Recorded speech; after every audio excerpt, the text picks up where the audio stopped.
Good morning, everyone. Hope you all are doing good, my dear students.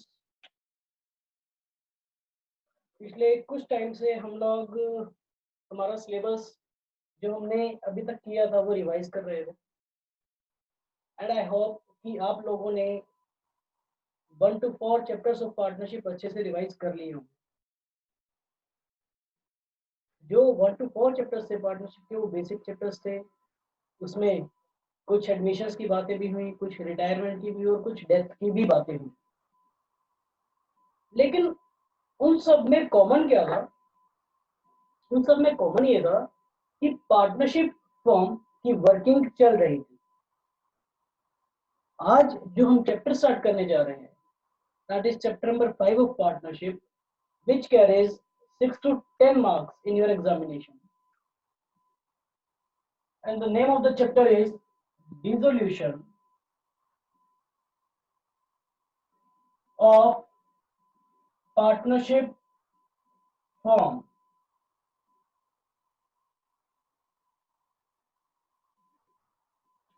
शायद आपको नाम से ही पता चल गया होगा कि हम लोग क्या डिस्कस करने वाले हैं इस चैप्टर में। हमने चैप्टर नंबर 1 ऑफ पार्टनरशिप में डिस्कस किया कि basic fundamentals of a partnership firm की पार्टनरशिप फर्म ऑर्गेनाइज कैसे की जाती है, पार्टनरशिप डीड क्या होती है, उसके बाद पार्टनर्स कौन कौन से अकाउंट्स बनाते हैं। सेकंड चैप्टर में हमने किया कि इन केस अगर कोई गुडविल है तो उसकी कैलकुलेशन कैसे होती है इन case of change in PSR and so on. Third में हमने देखा कि जब एक नया पार्टनर एडमिट होता है फर्म में तो उसका क्या ट्रीटमेंट रहता है। एंड फोर्थ में जब एक वही पार्टनर रिटायर हो जाता है या किसी पार्टनर की डेथ हो जाती है तो उस केस में क्या ट्रीटमेंट रहता है। इन सब में चारों चैप्टर्स में एक चीज कॉमन थी कि पार्टनरशिप फर्म एग्जिस्ट कर रही थी। आज जो इस चैप्टर में हम डिस्कस करना शुरू कर रहे हैं from now onwards which will carry 6 to 10 marks my dear, and it's a very easy chapter if you look at it very carefully। ये मेरा आपसे प्रॉमिस है, बहुत ही इजी चैप्टर है। शायद मैं कहूँ पार्टनरशिप का सबसे इजी चैप्टर मुझे यही लगता है और सबसे बढ़िया चैप्टर यही लगता है। आप कहेंगे सर सबसे बढ़िया चैप्टर क्यों लगता है? तो बच्चे मैं आपको प्लस वन में भी कुछ एग्जांपल्स देता था। तो जनरली क्या होता था, हम एग्जांपल्स ऐसे होते थे या कुछ ऐसे एग्जांपल्स आप लोग मुझे देते थे जहाँ पे हम किसी को खत्म करने की बातें करते थे। हाँ जी, अपने क्रिएटर्स ग्रुप पे देने हैं चैप्टर नंबर 4 में, चैप्टर नंबर 3 में क्रिएटर्स ग्रुप पे देने हैं। अब the creators are not likely to arise, तो इस चीज को हम कैसे पढ़ते थे कि क्रिएटर्स भगवान को, ठीक है, तो क्रिएटर्स की डेथ हो गई तो हमें पैसे नहीं देने, हमारे लिए फायदा है, अपना देखो यार, ठीक है। Same is the case over here. अब यहाँ पे कॉन्सेप्ट क्या है, यहाँ पे पार्टनरशिप फॉर्म पूरी की पूरी डिसॉल्व हो रही है, बंद हो रही है। इसके बाद पार्टनरशिप फॉर्म कंटिन्यू नहीं होगी। इसका मतलब ये अगर किसी फर्म में 3 पार्टनर्स हैं, अगर किसी फर्म में 3 पार्टनर्स हैं और पार्टनर्स उसमें से 2 चले जाते हैं तो क्या वो पार्टनरशिप फर्म रह जाएगी? नहीं, वो पार्टनरशिप फर्म है ही नहीं, पार्टनरशिप फर्म तो बंद हो गई है। क्यों? क्योंकि अब सोल इंडिविजुअल सोल प्रोप्राइटरशिप बन जाएगा। या फिर 3 पार्टनर्स थे एक पार्टनरशिप फर्म में, तीनों ने डिसाइड किया कि यार बस अब हम पार्टनरशिप फर्म में काम नहीं करेंगे, हम लोग अपना अलग अलग बिजनेस करेंगे। All agree? कोर्ट ने ये बोल दिया कि भैया आप लोग इलीगल बिजनेस कर रहे हैं, आप लोग ये काम नहीं कर सकते, पार्टनरशिप बंद हो गई। तीनों में से कोई पार्टनर इंसॉल्वेंट हो गया, कोर्ट ने फिर से ऑर्डर निकाल दिया। बैंकरप्ट हो गया, कोर्ट ने फिर से ऑर्डर निकाल दिया कि भैया फॉर्म बंद करो, नहीं तो पैसे दो या फॉर्म बंद करो। तो ऐसे कुछ केसेस जहाँ पे एक पार्टनरशिप फर्म को बंद कर दिया जाता है, तो उस केस में हमारा अकाउंटिंग ट्रीटमेंट क्या रहता है, इस चैप्टर में हम वो डिस्कस करें कि what is generally the accounting treatment in case of disclosure, in case of closure of a partnership firm, मतलब dissolution of a partnership firm. अब sir there is a difference between dissolution of partnership and dissolution of partnership firm। आप लोग देखेंगे अपनी books में तो you'll get on the I think very first or second page you'll get to know a difference। Sir partnership में dissolution का क्या मतलब है? पार्टनरशिप डिसॉल्व हो रही है, कोई पार्टनरशिप पीएसआर चेंज हो गया, नया पार्टनर एडमिट कर गया, कोई पार्टनर के रिटायर हो गया, किसी पार्टनर की डेथ हो गई, या लेकिन पार्टनरशिप फर्म चल रही है, लेकिन डिसोल्यूशन ऑफ पार्टनरशिप फॉर्म में क्या होता है कि now the partnership firm exist नहीं करती, now the partnership firm does not exist. And how does it happen? It can be by way of mutual agreement, mutual consent. Section 43 ये कहता है कि जहाँ पे पार्टनरशिप का एक प्रॉपर जो एक पर्पस था वो पूरा हो गया, ठीक है, तो वो पूरा हो गया तो अब इसको बंद करो. जैसे you might have studied in your business studies lectures the concept of joint venture, ठीक है, पर्टिकुलर पर्पस के लिए एक दो तीन पर्सन इकट्ठे हुए पार्टनरशिप की, जैसे वो काम पूरा हुआ और अपना प्रॉफिट लेके गए, ठीक है. या फिर कोर्ट ने ऑर्डर कर दिया, कोर्ट के ऑर्डर करता दिया इलीगल बिजनेस कर रहे हो, या इंस्टॉलमेंट हो गए, बैंकरप्ट हो गए, कोई ऐसी एक्टिविटी कर रहे हो जो बाकियों के लिए अच्छी नहीं है, ठीक है, कोई पर्सन है, कोई पार्टनर है वो अनसाउंड माइंड हो गया, किसी के ऊपर लीगल केस इनिशिएट हो गया. बहुत सारे रीजंस हैं, this reasons you should study. हम जो बातें करेंगे बच्चे यहाँ पे, हम जो बातें करेंगे will be discussing about the accounting treatment. कि सर इन केस अगर पार्टनरशिप में डिसॉल्व होती है तो उस केस में अकाउंटिंग ट्रीटमेंट क्या रहता है. इस चैप्टर में से आपका जनरली 6 से 10 नंबर का रहता है वेटेज, और मैं आपको इसका पहले प्रैक्टिकल कॉन्सेप्ट कराऊंगा. थ्योरी आपसे अपने आप हो जाएगी, नो डाउट. मैं आपको थ्योरी भी कराऊंगा, जनरल इंट्रेंस भी कराऊंगा, लेकिन मेरा ये सोचना है, मेरा ये मानना है, हमने थर्ड चैप्टर में किया, फोर्थ चैप्टर में किया, व्हाट आई थिंक इज कि बच्चे अगर मैंने आपको लेजर अकाउंट्स सिखा दिए तो जनरल एंट्रीज फिर आप अपने आप बना दो, क्योंकि मैंने आप लोगों के ऊपर जनरल एंट्रीज पे बहुत टाइम लगाया है प्लस वन में, शायद 1.5 महीना लगा दिया होगा.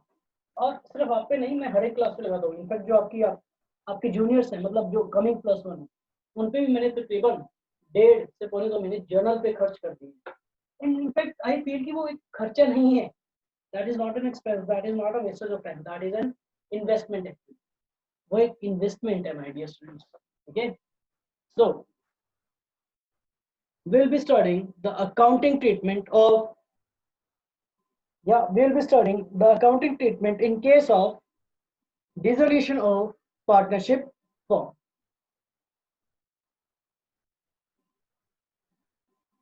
तो होगा क्या डियर, इसमें एक सीक्वेंस बनेगी. we need to prepare 4 types of accounts, namely first of all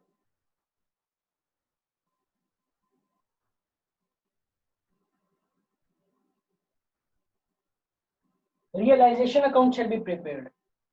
Look carefully, this is not a revaluation account, this is a realization account. Secondly, partners loan account shall be prepared. Number third, partners capital account shall be prepared. And last of all, क्या बनाएंगे बताओ, balance sheet. जैसे हम लोग admission में, retirement में balance sheet बनाते हैं, वैसे इसमें भी बैलेंस शीट बनाते हैं. जस्ट थिंक अबाउट इट यार, क्यों बनाए बैलेंस शीट? पार्टनरशिप हम है क्या? क्या पार्टनरशिप हम कंटिन्यू करेगी या बंद हो रही है? बंद हो रही है, बैलेंस शीट नहीं बनाएंगे. Will prepare last of all, सारा का सारा हिसाब किताब तो करना पड़ेगा. सारा का सारा हिसाब किताब होगा कैसे? पैसे. और क्योंकि सारा का सारा हिसाब किताब होगा पैसे में, तो last of all we will have to prepare bank account या फिर कैश. अब number one, that is realization. मुझे नाम से ही पता चलता है रियलाइजेशन. हम लोगों ने प्लस वन में करंट एसेट्स का बहुत बार मतलब पढ़ा. Current assets are those assets the money from which can be converted into cash, the money from which can be realized within a period of money. मतलब रियलाइजेशन यार, किसी चीज को बेच के पैसा मिलता है. अब फर्म बंद हो रही है तो इसकी एसेट्स और लायबिलिटीज बिकेंगी. एसेट्स को बेचा जाएगा, लायबिलिटीज को पे ऑफ किया जाएगा. एसेट्स को बेच के पैसा आएगा और जो पैसा आएगा उससे लायबिलिटीज को पे ऑफ किया जाएगा. अब इसकी एक सीक्वेंस हो.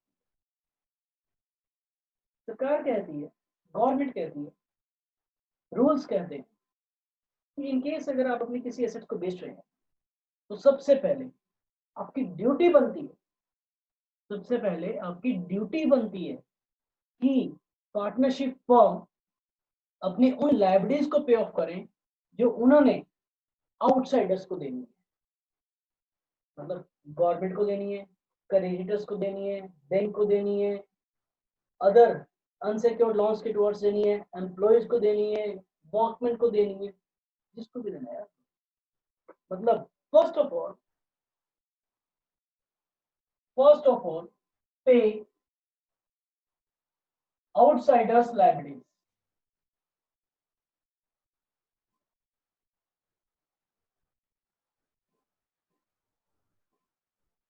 होगा क्या रिलेशन में, सबसे पहले एसेट्स को बेचो, जो पैसा आएगा उससे आउटसाइडर्स लाइबिलिटीज को पे करो। उसके बाद आपके पास कुछ पैसे रह जाए तो भैया जो आपके अंदर के लोग हैं, मतलब जो पार्टनर्स हैं, उनको, उन्होंने जो फॉर्म को लोन दे रखे हैं, मतलब जो फॉर्म के लिए लायबिलिटी है, उसको पे ऑफ करो। पे ऑफ पार्टनर्स लोन। थर्ड, फिर भी कुछ पैसे बच जाए तो यार जो पैसे बच गए, जो ओनर्स ने आपके अंदर कैपिटल इन्वेस्ट कर रखी है, उनको उनकी कैपिटल, उनकी वो पूंजी वापस कर दो। उसके बाद आप उनको वापस करो उनकी पार्टनर्स कैपिटल। उसके बावजूद भी पैसे रह जाए, उसके बावजूद भी पैसे रह जाए तो यार ये पार्टनर्स का प्रॉफिट है जो उनने उनके पीएसआर में डिस्ट्रीब्यूट। द सीक्वेंस इज, सबसे पहले आउटसाइड लाइबिलिटीज को पे ऑफ करो, जो एसेट्स बेच के पैसा रहा हो आउटसाइड लाइबिलिटीज को पे ऑफ करो। फिर भी पैसे रह जाए तो पार्टनर्स का लोन को पे करो, पैसे रह जाए तो पार्टनर्स की कैपिटल दो, और फिर भी रह जाए तो प्रॉफिट्स है पार्टनर्स में पीएसआर में डिवाइड। सीधा कॉन्सेप्ट पे आते हैं। I will not take much of your time in first session of this chapter. We'll start preparing realization account, my dear students.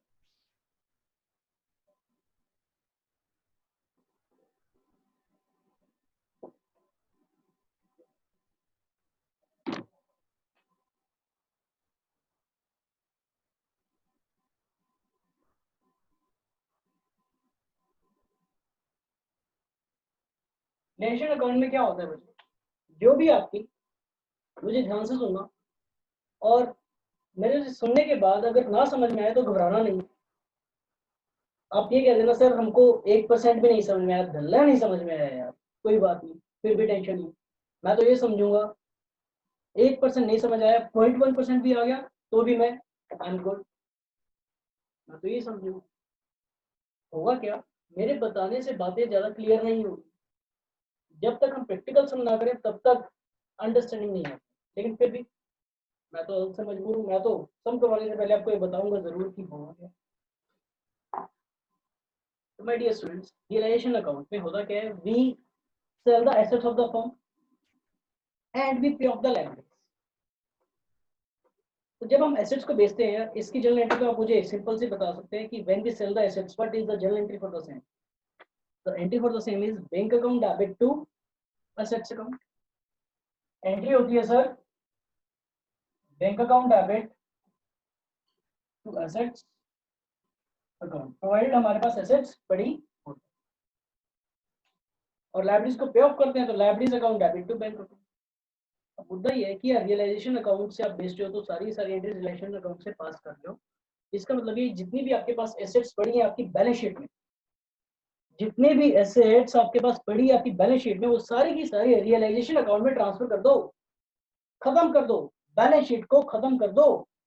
जो आपके पास ओल्ड बैलेंस शीट अपीयर हो रही है, जो आपके पास ओल्ड बैलेंस शीट अपीयर हो रही है, यहाँ पे आपकी लाइबिलिटीज अपीयर हो रही है, यहाँ पे एसेट्स अपीयर हो रही है, जितनी भी एसेट्स अपीयर हो रही है उन सबको खत्म कर दो, उन सबको रिलेशन अकाउंट में दे मारो on their book values. Obvious सी बात है, हमारे पास तो बुक वैल्यूज ही है, हमारे पास तो एसेट्स बुक वैल्यूज पे रिकॉर्ड हो रहे हैं। प्लांट मशीन की वैल्यू 2 लाख है, फर्नीचर की वैल्यू 1 लाख है, लैंड बिल्डिंग की वैल्यू 10 लाख है, पर व्हीकल्स की वैल्यू 3 लाख है, जितनी भी वैल्यू ना यार रिलेशन अकाउंट में ट्रांसफर दे मारो। ये कह दो कि रिलेशन अकाउंट अब ये सब तुम्हारे हवाले, जो करना तुम करो, हमें तो कुछ भी नहीं पता। एसेट्स को खत्म करना है और रिलेशन अकाउंट के थ्रू करना। एंट्री क्या हो जाएगी, एसेट्स को खत्म करना है तो एसेट्स क्रेडिट हो जाएंगे, बहुत बार डिस्कस किया यार। एसेट्स को खत्म करने, नीचे डेबिट है, खत्म करना तो क्रेडिट करना, तो एंट्री हो जाएगी क्या, realization account debit to assets account, realization account debit to assets account, book values, कौन से एसेट्स को ट्रांसफर करें सर? सारी एसेट्स को ट्रांसफर कर देना जिनकी कोई मार्केट वैल्यू हो, except cash and bank balance. फिर से बोलो सर, सारी एसेट्स को ट्रांसफर कर देना जो आपकी बैलेंस शीट पे दी हुई है, जिनकी मार्केट वैल्यू हो, मतलब which can be sold in the market, except cash and bank balance. Cash and bank तो यार ऑलरेडी वो आपके पास कैश एंड बैंक की फॉर्म में, कैश की फॉर्म में है, उसको क्या रियलाइज करोगे भैया? उससे क्या पैसा रियलाइज करोगे? वो तो ऑलरेडी आपके पास हाथों में पड़ा है, उसको तो आप बैंक अकाउंट में कर ही देंगे जब भी करेंगे। सबसे लास्ट में जब बैंक अकाउंट बनाएंगे तो वहाँ पे तो उसका ओपनिंग क्लोजिंग बैलेंस आ ही जाएगा।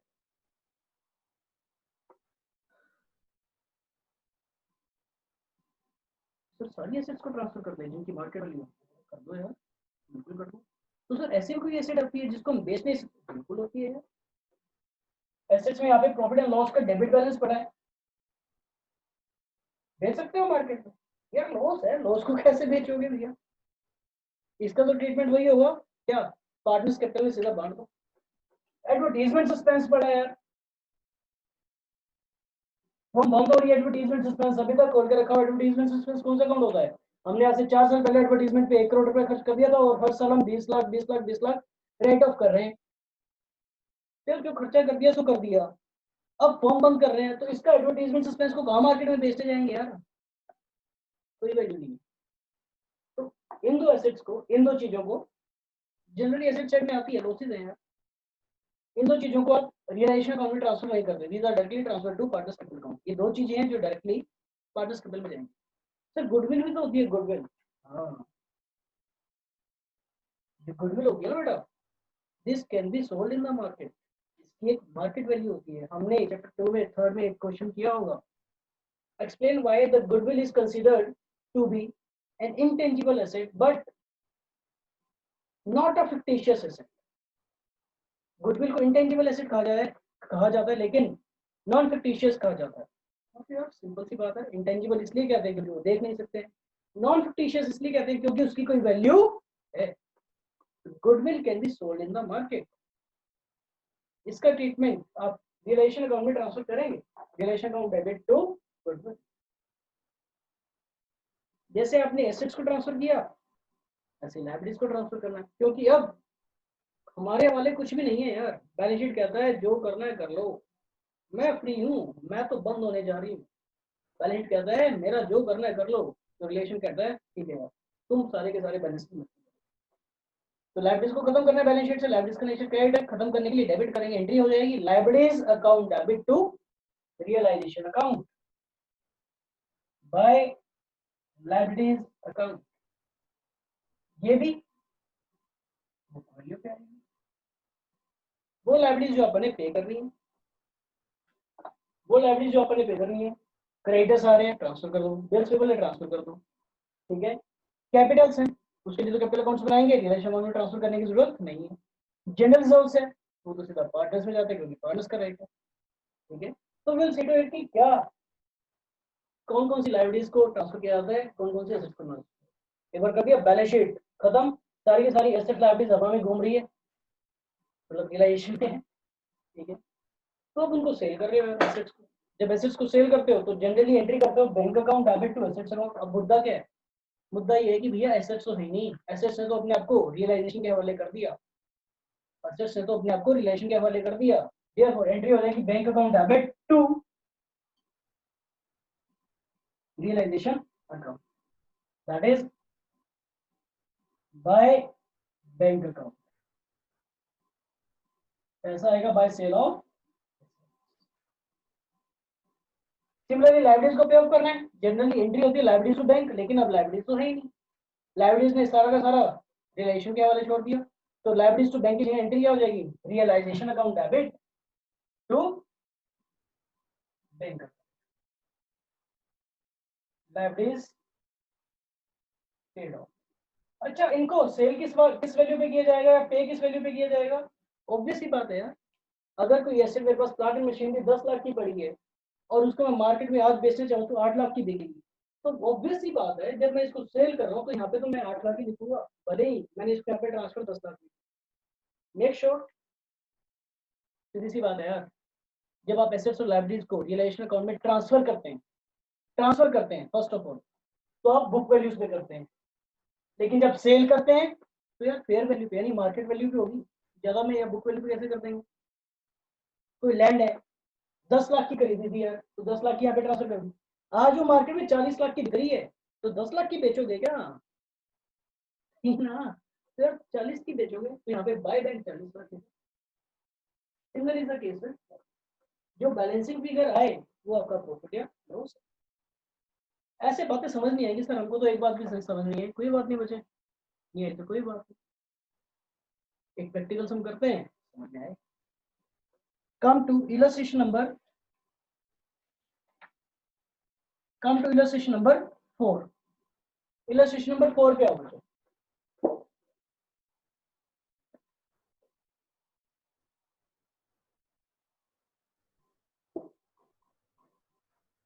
इलस्ट्रेशन नंबर 4 पे आओ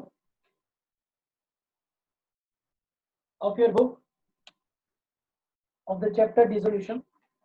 हमें given है A and B share profits in the ratio of 3:2. Their balance sheet as of 31st March 18 was as under. उनकी बैलेंस शीट गिवन है, बैलेंस शीट में क्रेडिटर्स गिवन है, capitals given है, इधर से cash bank, debtors, less provision, stock, machinery, land building. Partner decide to dissolve the firm, partner ने decide किया कि they will dissolve the firm बंद कर रहे हैं, ठीक है। On the about date and the assets realized as follows, ये रियलाइजेशन की बातें, मतलब सेल की बातें दे रहा है। स्टॉक इतने में बिका, मशीनरी इतने में, डेटर्स इतने में, लैंड बिल्डिंग और ये सब। फिर क्रेडिट्स की बातें कर रहे हैं, एक्सपेंसेस की बातें कर रहे हैं, कह रहे give general entries, give and prepare necessary accounts, पर कोई जनरल एंट्रीज नहीं दे रहा है। मैं तो एक नेसेसरी अकाउंट में चारों में से सिर्फ एक अकाउंट दे रहा हूं, दैट इज रियलाइजेशन। तो सबसे पहले तो एसेट्स और लायबिलिटीज को ट्रांसफर करो। एसेट्स को उठा लो यार सबसे पहले, first one is cash at bank. Realization में ट्रांसफर नहीं करेंगे यार, ऑलरेडी कैश की फॉर्म में क्या ट्रांसफर करूंगा। Debtors 40,000 minus 1800। बच्चे यहाँ पे ना एक पॉइंट का ध्यान रखना, अभी स्टार्टिंग है तो एक बार सुन लो इस चीज। अभी क्वेश्चन मत पूछना मुझसे, आज ही वीडियो देख के आज ही क्वेश्चन मत पूछना कि सर ऐसा क्यों हुआ। डेटर्स को ग्रॉस वैल्यू पे ट्रांसफर किया जाता है या नहीं? यहाँ पे आप ट्रांसफर करेंगे टू डेटर्स, एक्चुअली में 40,000 माइनस 1800 है, दैट इज 38,200 है, लेकिन 40,000 पे डेटर्स को ट्रांसफर करोगे और प्रोविजंस को यहाँ पे उसके अगेंस्ट ट्रांसफर कर देना 1,800। अभी मत पूछना, आज ही मत पूछ लेना यार ऐसा क्यों हुआ, मैं बताऊंगा आगे ट्रस्ट में, ठीक है, ऐसा क्यों हुआ। तो डेटर्स को ग्रॉस वैल्यू पे करना है और उसके अगेंस्ट प्रोविजन को यहाँ पे ट्रांसफर करना है। फिर हमारे पास स्टॉक को ट्रांसफर कर दो बच्चे 54,800 का, तो realization account debit to stock, खत्म कर रहे हो ना यार, एसेट खत्म हो रही है तो क्रेडिट हो गई है टू स्टॉक।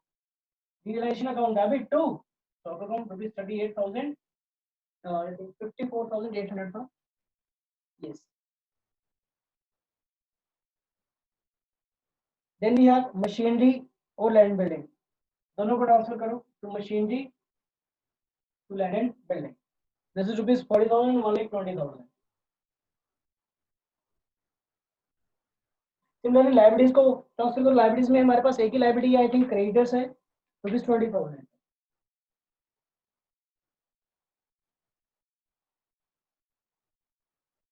ये लो जी, सबको मैंने बुक वैल्यूज पे ट्रांसफर कर दिया, बुक वैल्यूज मतलब जितने की वो बैलेंस शीट पे लिखी। अब आगे क्या करें, एसेट्स की रियलाइजेशन में, जब एसेट्स बिकेंगे तो नॉर्मल एंट्री होती है bank account debit to assets, लेकिन अब तो एसेट्स हमारे पास है ही नहीं, सारा का सारा रियलाइजेशन अकाउंट के अंदर, तो एंट्री क्या हो जाएगी, bank account debit to realization account, layer costing क्या हो जाएगी, बाय बैंक अकाउंट। जो जो एसेट्स बिकती जाएगी इंटरनल कॉलम में हम उसकी डिटेल लिखते रहेंगे, आउटर में नहीं लिखनी, बस इंटरनल लिखनी। क्या स्टॉक बिका 45,000 तो इंटरनल में लिखना है स्टॉक 45,000 में सेल हो गया। इसके बाद machinery 20% less than the book value, machinery बिकी 40,000 से 20% लेस पे, यानी 32,000 की सेल हो गई। इसके बाद कह रहे हैं डेटर्स बिके 35,000 पे, इसके बाद कह रहे हैं land building 30,000 more than the book value, तो लैंड बिल्डिंग की वैल्यू है 120, इसको हमने सेल कर दिया 1,50,000।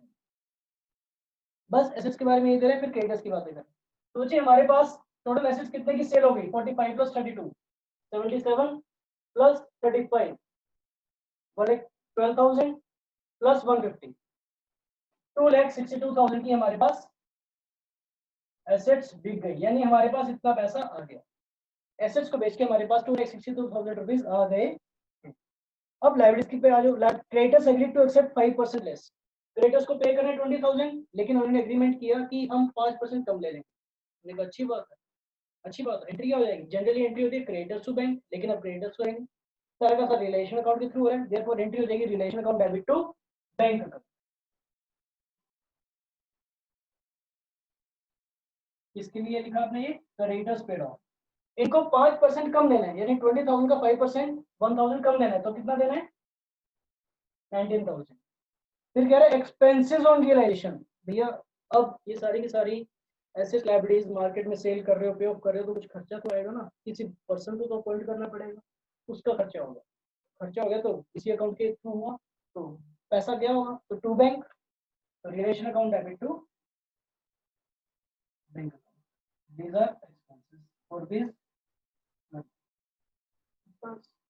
This is realization account. Simple सी चीजें हैं यार। 262 हमारे पास पैसे आ गए, तो टोटल कर लो। बैलेंस में वेरी सेड, तो प्रॉफिट लॉस ट्रांसफर कर देना। किसमें? पुराने पार्टनर्स में, पुराने रेशियोज में।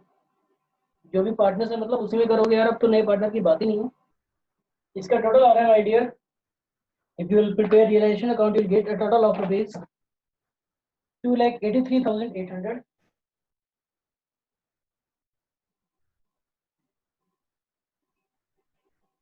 ठीक है, 2,83,800, and accordingly balancing figure will be rupees 8,800. These are the profits which are transferred to partners capital accounts. कौन कौन से पार्टनर्स है जी? I think partners A and B थे हमारे पास। Sharing profits and losses in the ratio of 3:2। 8,800 को 3:2 में डिवाइड कर देना। This is your realization. Guys, I won't take much of your time as of today. This is the first lecture. आज इतने करते हैं। On the basis of this, you have to prepare relation account according to question number 4, according to unsolved question number 4, illustration number 5 and illustration number 6. आपको 3 realisation account बनाने हैं। illustration number 5, illustration number 6 and unsolved question number 5. Okay, that's all for today guys. Bye bye, take care, thank you.